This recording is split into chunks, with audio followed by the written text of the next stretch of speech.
Assalamualaikum warahmatullahi wabarakatuh. Berjumpa lagi di channel YouTube Guru Online. Baik, kali ini kita akan membahas tentang bentuk-bentuk penilaian ya. Kalau di video sebelumnya kita sudah membahas tentang fungsi dan prinsip-prinsip dari penilaian. Di video kali ini kita akan fokus membahas pertanyaan mendasar tentang bentuk penilaian. Oke, langsung saja kita mulai ya. Oke, yang pertama adalah apa saja bentuk dari penilaian? Jadi bentuk penilaian itu ada 3. Yang pertama adalah penilaian sikap, dan yang kedua adalah penilaian pengetahuan, dan yang ketiga adalah penilaian keterampilan. Jadi ingat ya, penilaian sikap, penilaian pengetahuan, penilaian keterampilan itu merupakan bentuk-bentuk dari penilaian. Oke, kita bahas dari yang pertama dulu ya, penilaian sikap. Jadi penilaian sikap itu seperti apa sih? Jadi penilaian sikap itu kalau di kompetisi inti itu terletak di kompetisi inti 1 atau KI 1 dan KI 2. Jadi kalau KI 1 itu berhubungan dengan spiritualnya, kalau KI 2 itu kan berhubungan dengan sosialnya ya. Jadi KI 1 dan KI 2 ini tidak untuk dijadikan sebagai materi pembelajaran ya, tapi berfungsi sebagai efek penyerta. Jadi ketika kita memberikan materi pembelajaran yang kita ajarkan di KD, di kompetisi dasar yang bagian pengetahuannya, itu kan kita beri materi. Jadi fungsi dari penilaian sikap ini adalah sebagai penyerta KI 1 dan KI 2. Contohnya, misalkan materinya tentang hewan vertebrata dan hewan invertebrata. Misalkan ya, ini materi pokoknya tentang hewan bertulang belakang dengan hewan yang tidak bertulang belakang. Jadi di mana nih letak dari penilaian sikapnya? Jadi letaknya ketika dibuat tujuan pembelajarannya, siswa mampu menjelaskan tentang perbedaan vertebrata dengan invertebrata dengan penuh percaya diri. Oke, misalkan seperti itu. Jadi mana nih penilaian sikapnya? Penilaian sikapnya penyertanya itu adalah dengan penuh percaya diri ini tadi. Seperti itu. Jadi dia efek penyerta dari KD yang akan dipelajari, seperti itu. Jadi bukan mempelajari yang KI 1 dan KI 2-nya, tetapi KI 1 dan KI 2 itu diikut sertakan penilaiannya melalui KD yang dinilai, melalui pengetahuannya maupun keterampilannya. Seperti contohnya itu tadi dengan rasa percaya diri, dengan rasa bertanggung jawab, dengan jujur, kan seperti itu. Jadi itu adalah penilaian sikap. Oke, kalau penilaian sikap ini, dari mana sih kita bisa mencakup jenis-jenis penilaian sikap ini? Jadi penilaian sikap ini bisa kita nilai melalui penilaian observasi dulu yang pertama.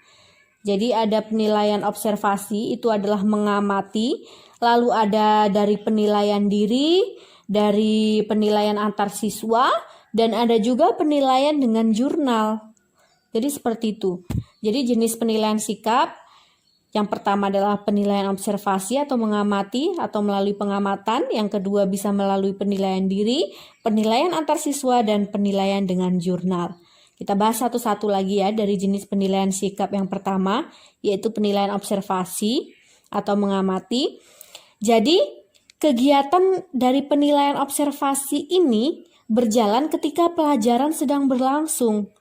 Jadi guru dapat mengamati sikap siswa nih ketika pembelajaran berlangsung. Misalnya ketika mau menilai tentang kepercayaan dirinya ini. Jadi dinilai dari kriteria apa? Itu harus sudah ditentukan sebelum materi pembelajaran berlangsung. Jadi sudah kita siapkan dulu penilaian observasinya, instrumennya.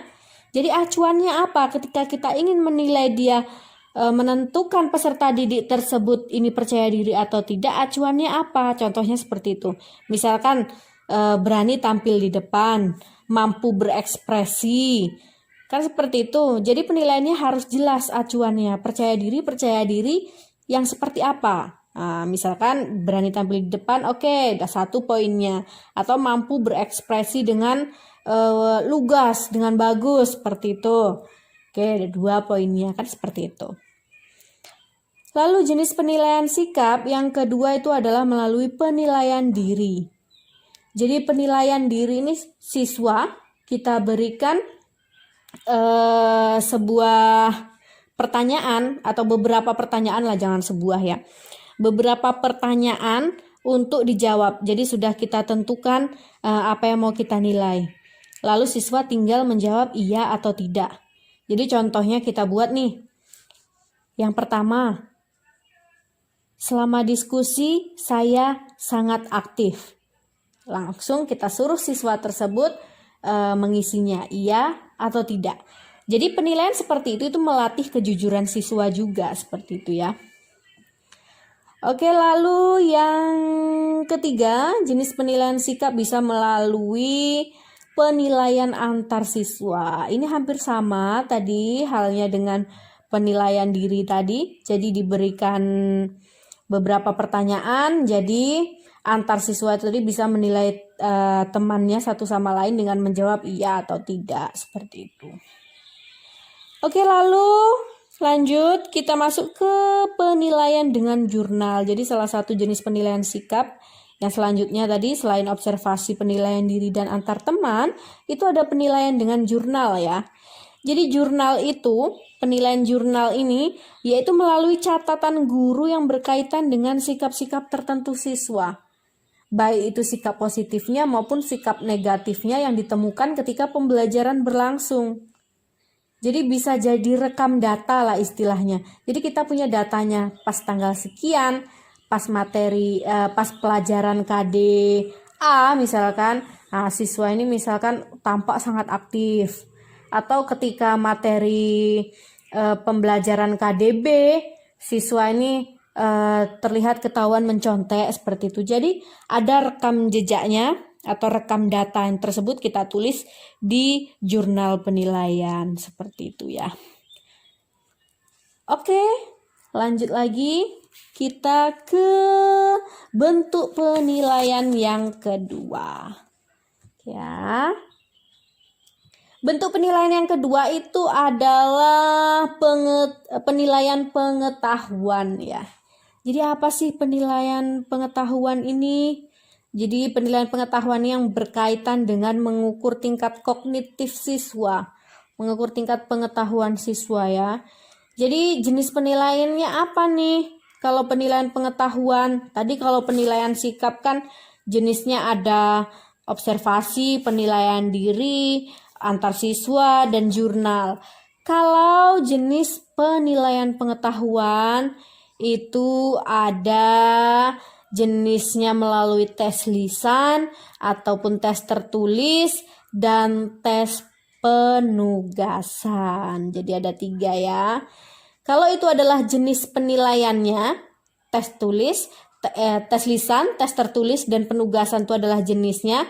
Kalau bentuk tesnya itu masih ada dibagi lagi. Jadi ada bentuk tesnya yang pilihan benar salah. Jadi siswa tinggal milih, disajikan pernyataan benar apa salah, nah, seperti itu. Lalu ada lagi bentuk tesnya yang pilihan ganda, menjodohkan, melengkapi isian. Langsung ada lagi yang bentuk tes jawaban singkat maupun bentuk tes yang uraian, seperti itu ya. Oke, jadi kalau ada pertanyaan, jadi guru menentukan jenis tes itu berdasarkan apa? Seperti itu ya. Oke, guru menentukan jenis tes harus berdasarkan kata kerja operasional dari indikator yang telah dirumuskan sebelumnya. Jadi tujuannya ini agar butir soal atau soal-soal yang dihasilkan itu benar-benar bisa mengukur kemampuan siswa yang sebenarnya. Ini misal ya, misal contohnya kata kerja operasionalnya itu adalah menganalisis kebahasaan dalam drama misalnya ya. Tentu yang tepat soal nanti yang dibuat berdasarkan KD menganalisis kebahasaan itu tentu uraian. Kalau menganalisis kebahasaan tapi soalnya nanti soal menjodohkan atau soal pilihan ganda kan rasanya kurang tepat, kurang mendalam seperti itu ya. Jadi kalau kata kerjanya adalah menganalisis, maka yang tepat adalah yang kita berikan adalah bentuk tesnya uraian seperti itu. Jadi bisa lebih dalam siswa nanti menuliskan analisisnya terhadap materi kan seperti itu. Jadi harus kita pikirkan dulu tadi kata kerja operasional dari indikator yang telah kita rumuskan di RPP kita. Seperti itu. Oke, jadi itu tentang penilaian pengetahuannya ya. Kalau bentuk penilaian yang ketiga itu adalah penilaian keterampilan. Jadi letak penilaian keterampilan itu di KI 4. Seperti itu ya. Lalu jenis penilaian keterampilan. Jenis penilaian keterampilan ini ada beberapa juga. Itu ada yang pertama penilaian praktik atau unjuk kerja, lalu ada penilaian produk, penilaian portofolio, dan penilaian proyek. Aduh, mirip-mirip semua ya rasanya kalau dibaca sekilas, kalau kita tidak tahu perbedaannya. Oke lah kalau antara praktik dengan produk sudah jelas berbeda. Tapi kalau ini produk, portofolio, proyek kok rasa-rasanya mirip. Nah, seperti itu. Oke, kita bahas ya. Kita bahas supaya tidak keliru membedakan antara portofolio, produk, dan proyek. Oke, kita bahas satu persatu dulu dari mulai penilaian praktik atau unjuk kerja. Jadi misalkan ini kalau penilaian praktik itu praktik membaca puisi atau praktik debat atau praktik apa lagi? Misalkan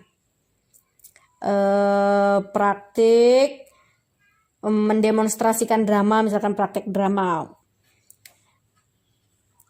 Oke, lalu ada penilaian produk ya. Penilaian produk ini fokus pada hasil kegiatan atau karya siswa yang terkait dengan tuntutan KD tertentu seperti itu. Jadi siswa kita tugaskan untuk membuat sebuah produk hasil kegiatan atau karya yang terkait dengan KD seperti itu.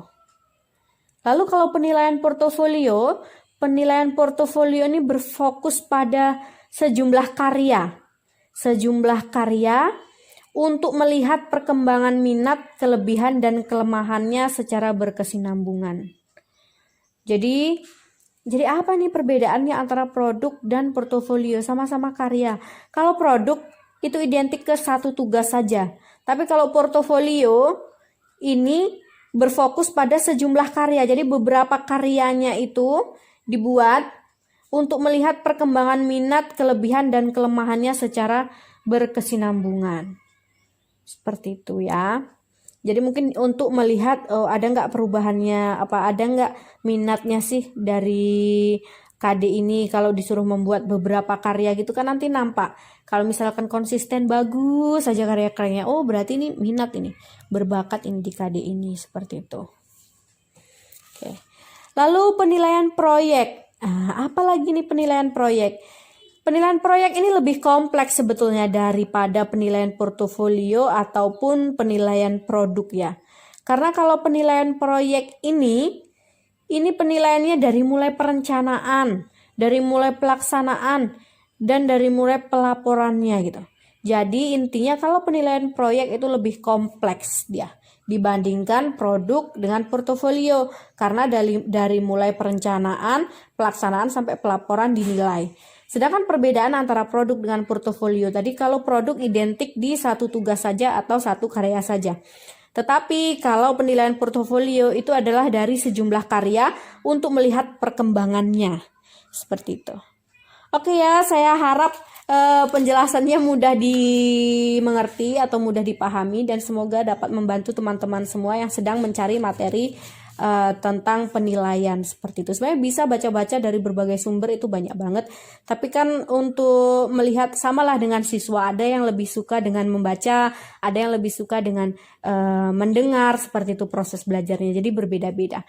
Kalau lebih suka dengan cara mendengarkan seperti ini, silakan ditonton, didengar, di like, di komen, dan di subscribe ya. Jangan lupa. Oke, saya akhiri, saya ucapkan terima kasih banyak kepada teman-teman semua. Semoga berhasil dalam setiap kegiatan yang dijalaninya. Wassalamualaikum warahmatullahi wabarakatuh.